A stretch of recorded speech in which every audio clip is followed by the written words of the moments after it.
Ethan Couch's attorneys argue he is the product of what's been called affluenza, living a life of privilege with parents who never taught him that bad behavior has real consequences.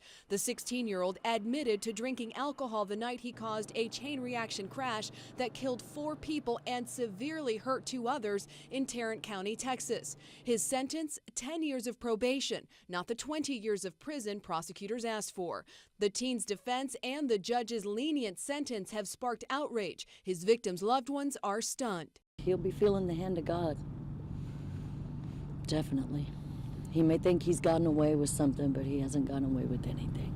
The wounds that it opened only makes the healing process that much greater and much more difficult.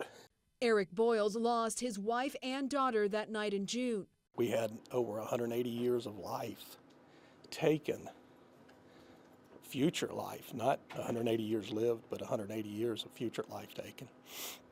And 2 of those were my wife and daughter. Holly and Shelby Boyles were helping Brianna Mitchell, a 24-year-old whose car had a flat tire. Brian Jennings, a youth pastor, also stopped to help when Couch's vehicle slammed into them. All 4 were killed. Sir, how many people are injured, do you know?